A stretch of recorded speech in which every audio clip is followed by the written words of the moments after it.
Parliament eyimiriza kampuni enkozi y'amazzi ag'okunywa ya Blue Wave okulekera okukola emirimu gyayo mbagirawo olw'okusanga nti amazzi geebadde efulumya tegatuukagana na mutindo.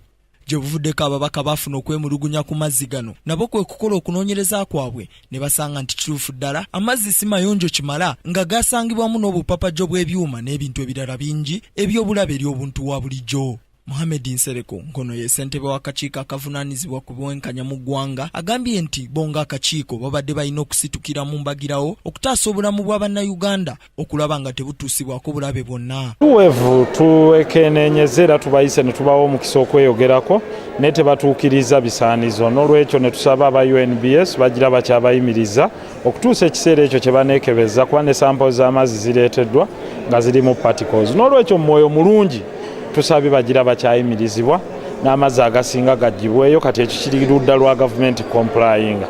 Ababaka era bazudde nga kampuni eno yemu ezze ekola ebintu ebitatuukagana na mutindo ng'erina n'omwenge ogutanategeerekeka gweri mu kukola kyokka ng'ekitongole ekirondoola omutindo gw'ebyamaguzi mu ggwanga tekibawanga lukusa. Kubira omulanga bannayuganda bonna okulekerawo okunywa amazzi ga Blue Wave mpaka nga tukizudde ekituufu kivaawo ekyo ate tukizudde bali mu bintu ebirala ennyo balina n'omwenge gwe baproducinga ogw'enjawulo ate ogutamenyikiddwa mu UNBS kati ate webeera nga amazzi makyafu kati ate omwenge gugenda kuba gutya tegusule bantu ddalu. Hence people Ugandans are buying and drinking it every day. It's affecting our lives. Just imagine your father or my father drinks that water every day and they have particles inside. We all saw it. It's well sealed and black particles inside. We are developing diseases that we don't even know. Cancer from where you don't know, typhoid from where you don't know.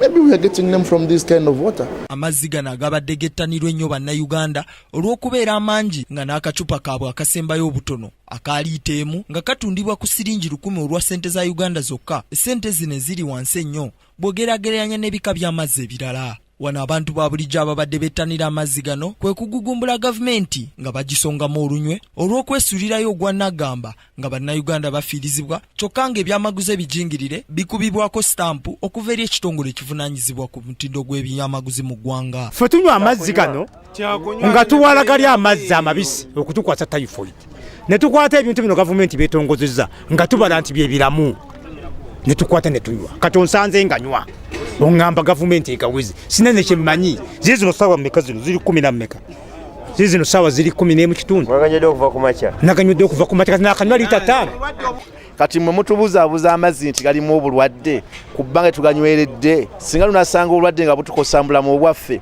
mugenda tuteekateeka luddawo wali eddwaliro okufuna obujjanjabi n'okulabirira obulamu bw'omuntu anaasangibwa nga alwadde mazzi gano ge tukoze eki ge muweze olwaleero. Gabeera mangi kuba kati nganze omukozi amazzi mangi ate nga gaba tegalina nga testi yago simbi.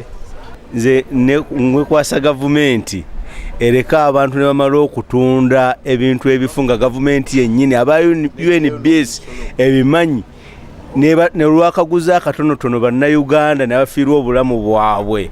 Amazzi ga Blue Wave gakolebwa ku luguudo Fourth Link eruzira wano mu Kampala gaakakasibwa ekitongole kya Uganda National Bureau of Standards nga kye kivunaanyizibwa ku mutindo gw'ebintu mu ggwanga wadde nga Parliament evuddeyo n'egawera nga tegatuukagana na mutindo. Stephen Turyargayo, Kingdom TV, amalindirire.